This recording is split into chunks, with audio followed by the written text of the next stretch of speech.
Hola, buenos días a todas. Para mí es un placer volver a estar aquí con vosotras, sobre todo después de un año en el que han cambiado muchísimas cosas para mí en el plano personal, pero también han cambiado muchas cosas ahí fuera, ¿no? En el terreno político y social, y me parece que es un buen momento para juntarnos de nuevo y analizar un poquito los cambios. En el plano personal, para mí hoy que hablamos de identidad ha ocurrido algo muy importante. Yo la última vez que estuve aquí estaba embarazada y ahora ya tengo una nena de 6 meses. Así que si tenemos tiempo, aparte de las cosas que os quiero comentar hoy, me gustaría hablar un poquito también de esto. Veo que no soy la única madre de la sala. Me parece que es un tema interesante también en torno a la identidad, cómo cambiamos, ¿no? A través de la propia maternidad.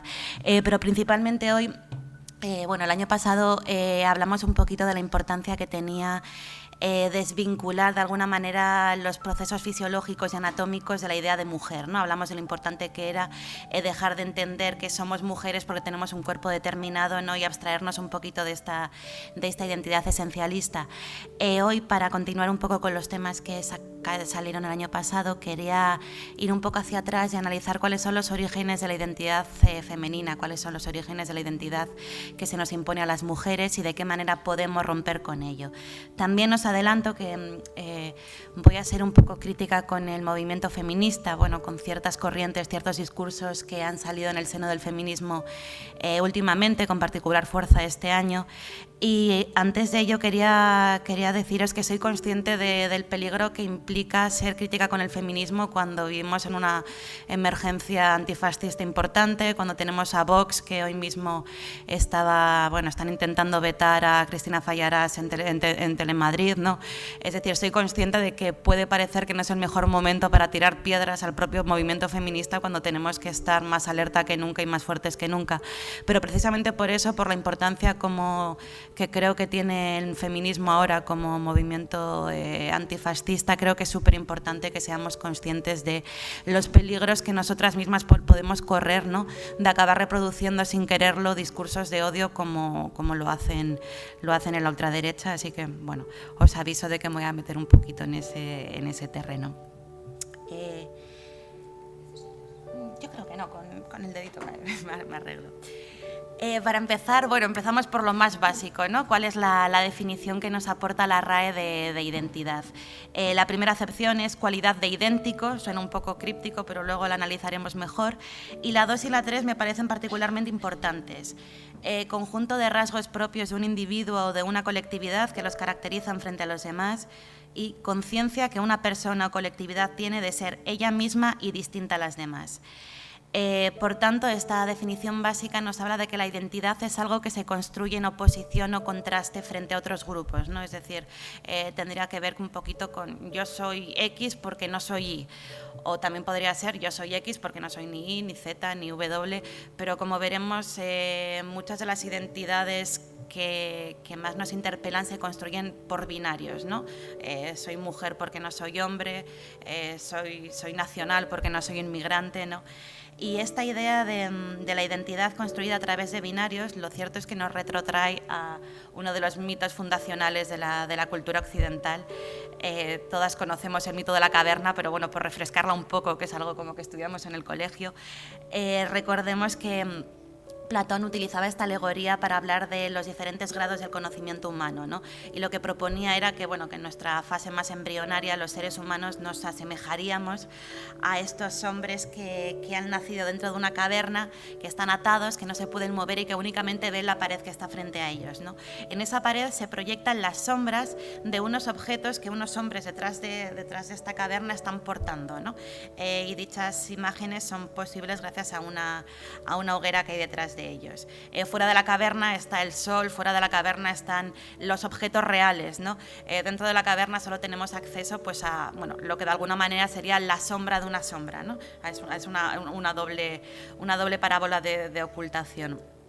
Lo que sucede con esta alegoría de Platón, que de alguna manera, como digo, funda toda nuestra civilización, es que el mundo queda dividido en dos, queda dividido entre el mundo de lo sensible y el mundo de lo inteligible.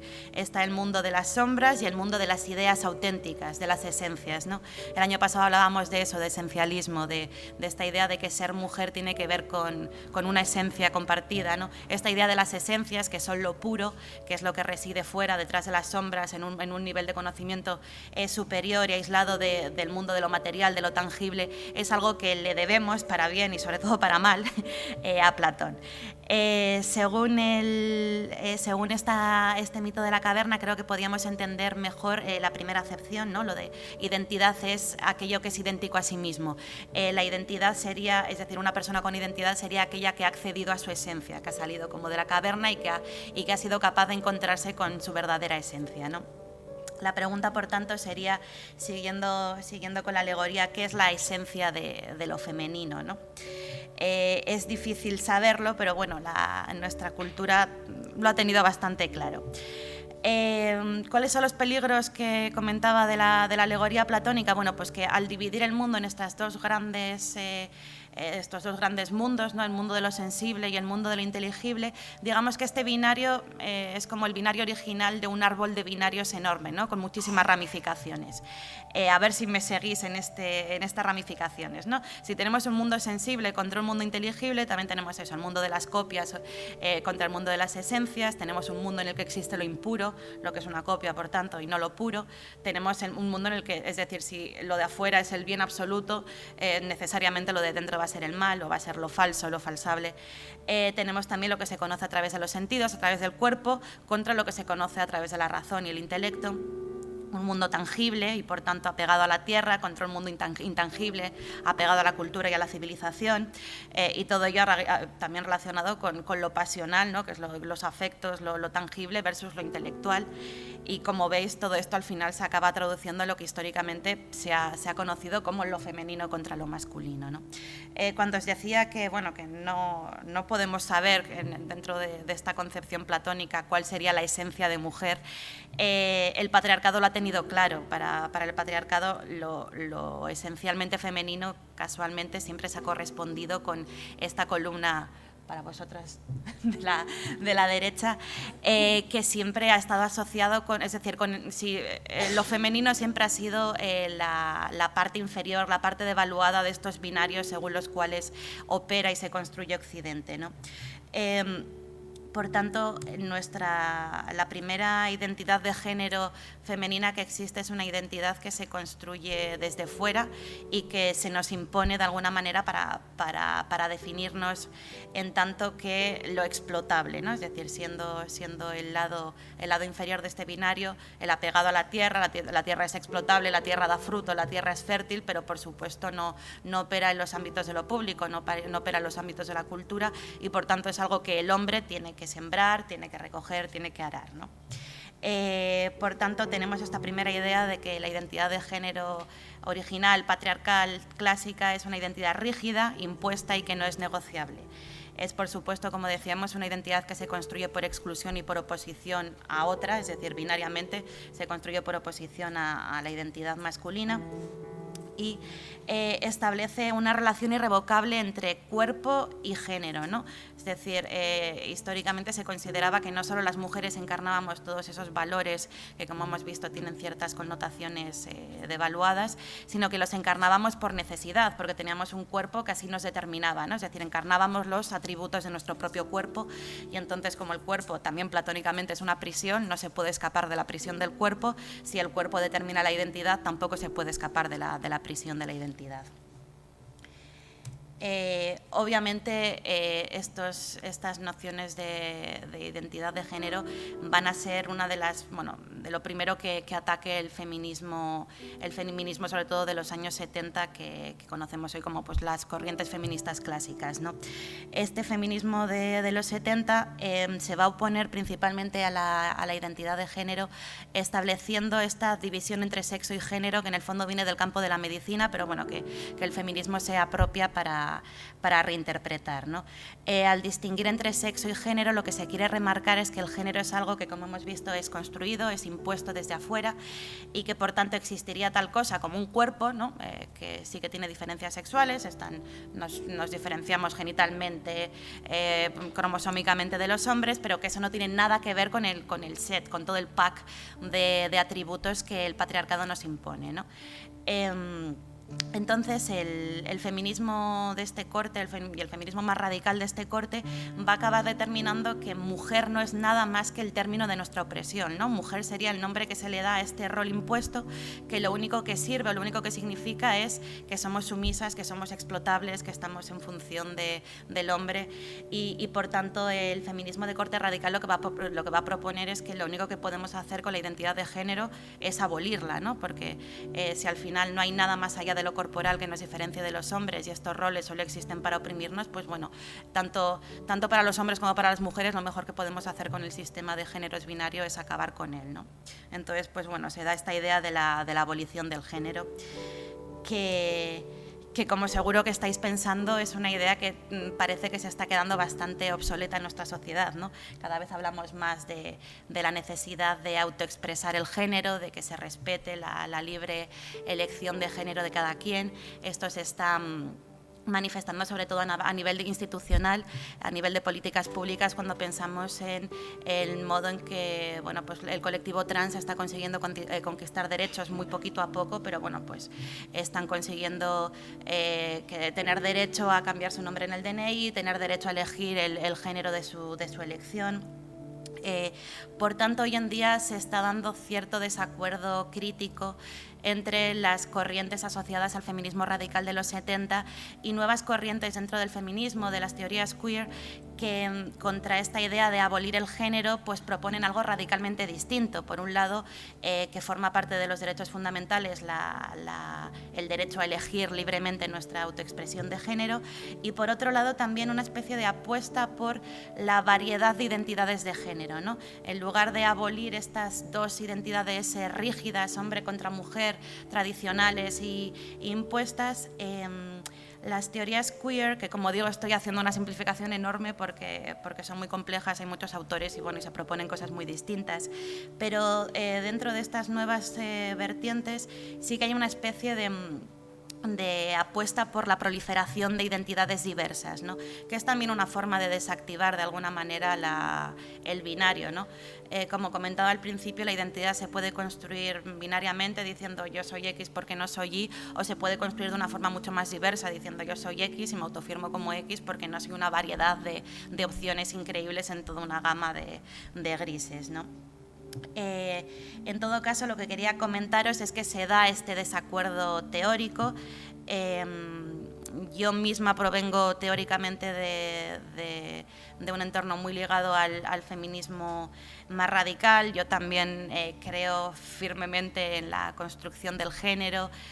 Yo también creo que al final yo no me siento muy identificada como mujer. Yo también participo un poco de esta idea de que mujer al final es el nombre que le ponen a nuestra opresión, y por mucho que aquí esté con mi código de vestimenta de mujer y mis taconcitos, pues bueno, sigo pensando que los encarno de una forma un poco performativa, porque al final no significan más que todo este historial opresivo que llevamos a rastras. Pero lo que no puedo de ninguna manera comprender es de qué manera este desacuerdo crítico que os comento se está materializando últimamente en ciertos entornos académicos y sobre todo en redes sociales en una especie de polémica entre las mujeres que sostienen ideas ligadas al feminismo radical y las mujeres que se dedican al transfeminismo. Una enemistad que está haciendo que arraiguen ciertos discursos de odio contra el colectivo trans en el seno del feminismo. Como os digo, esto es algo que es muy, muy, muy visible si os movéis en redes sociales, que si no hacéis seguro que estáis ganando mucho en salud mental, pero bueno, las que nos movemos mucho en Twitter y hacemos un activismo ligado a esto a redes sociales, hemos visto en los últimos meses, pocos años, con mucha preocupación cómo exportábamos para mal algo que tiene su origen en Estados Unidos y que es el feminismo TERF. Las siglas TERF son Trans Exclusionary Radical Feminism, que sería como feminismo radical excluyente de lo trans, ¿no? Y bueno, de esta corriente del feminismo se están importando discursos que de alguna manera lo que hacen es apelar de nuevo a una idea rígida, identitaria de lo que es mujer para echar a ciertas mujeres del feminismo, ¿no? Lo que se empieza a escuchar es que, bueno, que las mujeres transexuales son hombres disfrazados que vienen a colarse en el feminismo para como casi de espías dobles, ¿no? Para corromper nuestros espacios seguros. Se está proponiendo que, bueno, que no tienen cabida porque en el fondo no son mujeres 100% y el feminismo es el único espacio en el que las mujeres nos sentimos representadas. Como veis, este tipo de discursos están volviendo a redefinir términos identitarios femeninos que son absolutamente restrictivos, que nos habíamos quitado de encima cuando provenían de los hombres, cuando eran los hombres quienes nos los imponían a nosotras, y que con infinita tristeza pues, se constata que están empezando a aparecer dentro del feminismo como arma arrojadiza de mujeres contra mujeres, ¿no? Lo más grave es que estos discursos que, como os decía, yo venía identificando desde hacía tiempo en las redes sociales, últimamente parece que también empiezan a encontrar cierta acogida en un feminismo más institucional, más académico, respaldado, ¿no? Por todas las instituciones. En las que también, auspiciadas por este debate teórico entre el feminismo radical y las teorías queer y tal, pues encontramos a mujeres teóricas pues mezclando teoría con práctica social, ¿no? Porque una cosa a la que me gustaría insistir, como os decía, yo también provengo de un marco de feminismo que considera que el género, por ejemplo, es absolutamente construido, que es una imposición social y que, por tanto, cuando yo hablo con la presidenta de la Asociación de Niños Transexuales de España y ella me cuenta que tiene creo que una hija trans, que tuvo muy claro que era una niña y no un niño, pues ya cuando tenía 2 o 3 años. Yo obviamente cuando me veo confrontada con experiencias, historias de este tipo, digo, wow, en efecto, todas estas creencias teóricas que yo tengo pues se tambalean un poco, ¿no? Y digo, pues bueno, igual hay que revisar la teoría. El problema es que muchas mujeres, no muchas, pero estas mujeres problemáticas a las que me refiero, están viendo que hay ciertas experiencias, que hay ciertos cuerpos, ciertas experiencias personales que ponen en jaque sus fundamentos teóricos, y lo que están haciendo es intentar expulsar a dichos cuerpos de la academia para no tener que revisar su canon y sus dogmas, ¿no? Que a mí es lo que me parece muy, muy, muy peligroso, porque es de hecho algo que yo conozco por experiencia, esta capacidad que tiene la academia de abstraerse de los cuerpos de los que habla. Yo hice mi tesis doctoral sobre representaciones de la tortura y me pasé 4 años leyendo a académicos de Harvard, a doctores en Derecho, a doctores en teoría, teorizar sobre si era importante, si se podía torturar o no, cómo se podía torturar a un iraquí para evitar un atentado mayor. Es decir, eran señores en sus sillones de Harvard argumentando sobre la tortura, ¿no? Como si fuera algo que, como se habla teóricamente de ello, no se aplicara a cuerpos sufrientes, ¿no? Me parece muy preocupante que lleguemos a niveles teóricos en la academia que hagan lo mismo, que por ejemplo que haya unas señoras blancas, cis, en una academia hablando sobre mujeres transexuales, diciendo que ellas no sufren violencia, que ellas no son mujeres del todo, sin darles la palabra, sin escuchar sus verdaderas realidades, ¿no? Como abstrayéndose realmente de la realidad material a la que aluden. Y con esto que hablaba de la violencia, creo que algo muy importante es distinguir entre el cuerpo que habitamos y el cuerpo que los demás leen que tenemos, ¿no? Esto sería algo importante en relación a la identidad de mujeres, porque si algo que he descubierto es que al final una cosa que tristemente nos hermana y que constituye la categoría mujer es que todas somos susceptibles de sufrir violencias únicamente por el hecho de ser mujeres. Y en este sentido, por ejemplo, excluir de dichas violencias a las mujeres transexuales es absurdo, porque de hecho son las más vulnerables y las que más violencias reciben. Cuando vamos por la calle y un hombre nos agrede, nos insulta por ser mujeres, obviamente no les va a importar si tenemos los cromosomas bien puestos o nuestros genitales bien puestos, ¿no? Nos están insultando por cómo nos perciben, por cómo leen el cuerpo que estamos encarnando. Esta idea de que importa no tanto el cuerpo, sino la lectura exterior del cuerpo, la lectura cultural del cuerpo, es también un nuevo aporte que realizarían las teorías más nuevas sobre de qué manera se constituye la identidad mujer, ¿no? Dicho esto, creo que voy bien de tiempo y quería poneros un pequeño clip de vídeo que es de una serie de televisión que es de HBO, Euphoria, no sé si la habéis visto, y que os recomiendo mucho para entender un poco, sobre todo, de qué manera las nuevas generaciones creo que han crecido más en contacto con estas nuevas teorías transfeministas y queer que con el feminismo más clásico, y de qué manera estos discursos sobre la importancia de la variedad de géneros, sobre la fluidez y la flexibilidad del género, está ya muy arraigada en su forma de ver el mundo, ¿no? Creo que es una serie, esta Euphoria, que lo representa muy bien, y en este clip breve, son un par de minutos, aparece una de las protagonistas, que es una chica transexual, explicándole a otro personaje al que acaba de conocer de qué manera entiende ella, de qué manera entiende ella la feminidad, que es algo que ha tenido que conquistar, y de qué manera entiende cuál es su proyecto, digamos, con el género que encarna. Recuerdo salir del centro comercial con mi primer par de tacones en la mochila. ¡Qué mona! Y el corazón me iba a 1000 por hora. Llegué a casa, me fui directa a mi cuarto, cerré la puerta, me los puse y me sentí como si estuviera recogiendo hierbas o haciendo pociones ingeniosas para mejorar mi maná, ¿sabes? Empecé con eso y luego con la ropa, después fue el maquillaje y al final las hormonas. Y seguí subiendo y subiendo de nivel. ¿Y en qué nivel estás ahora? No lo sé. Pero desde luego no he desarrollado todo mi potencial. ¿Pero sales con tías? ¿No? Salir no es la palabra correcta. Quiere decir que es una guarrilla. ¡Que te den! ¿Qué? ¿No es un insulto? Bueno, Pero sueles liarte con hombres. sí, pero mi relación con los tíos es rara. ¿Y eso? En el fondo creo que si puedo conquistar a los tíos, puedo conquistar la feminidad. ¿Necesitas a un tío para sentirte más femenina?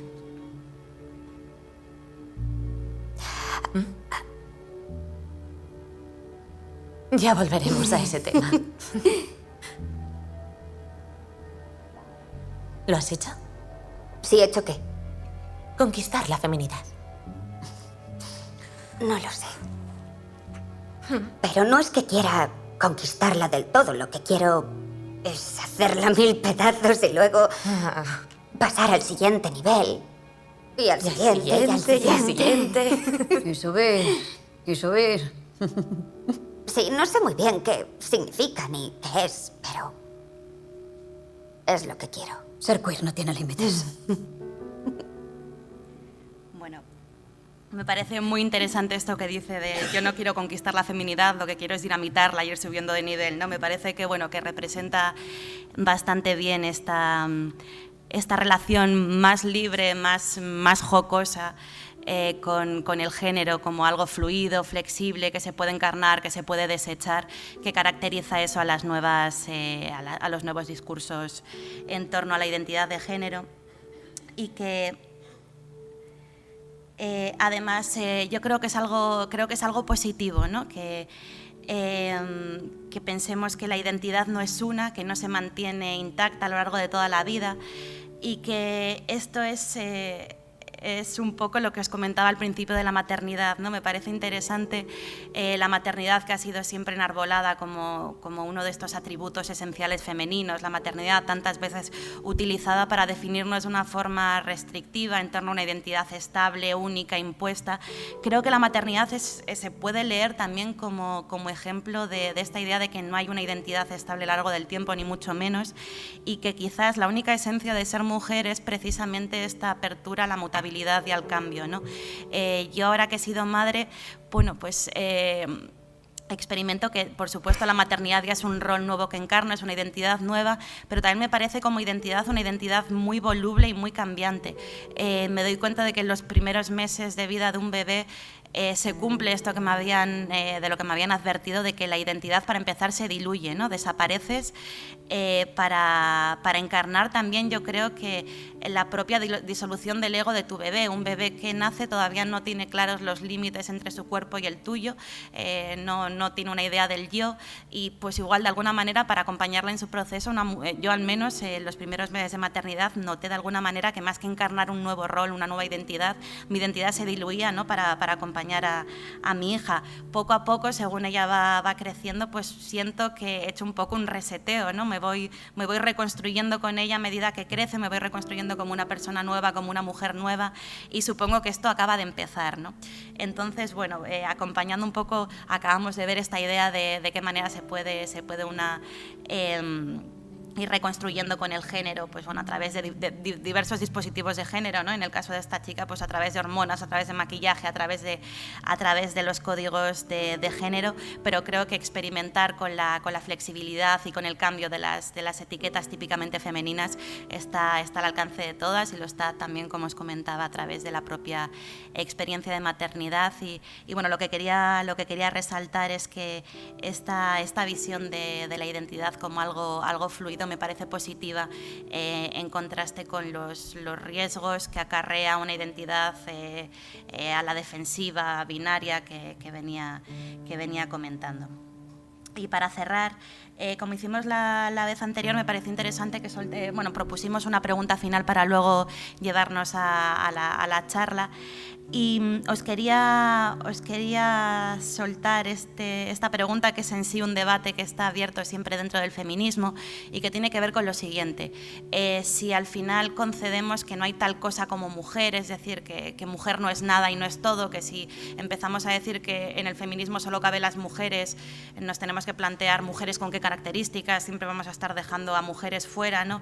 Es decir, si asumimos que la etiqueta de mujeres es conflictiva, ¿deberíamos desterrarla del feminismo? ¿Es posible pensar en un feminismo sin mujeres, en el sentido de un feminismo que no represente única y exclusivamente a sujetos políticos determinados mujer? ¿Se puede de alguna manera hacer política feminista si abandonamos la idea de mujer? ¿Necesitamos esta etiqueta para tener representación política? Bueno, sé que son temas complicados y igual un poco ambiciosos por generales, pero bueno, yo los suelto para ver si de alguna manera luego os interesa comentarlo en las mesas. Y nada, pues seguimos la charla y el debate en un ratillo. Muchas gracias por escucharme y hasta luego.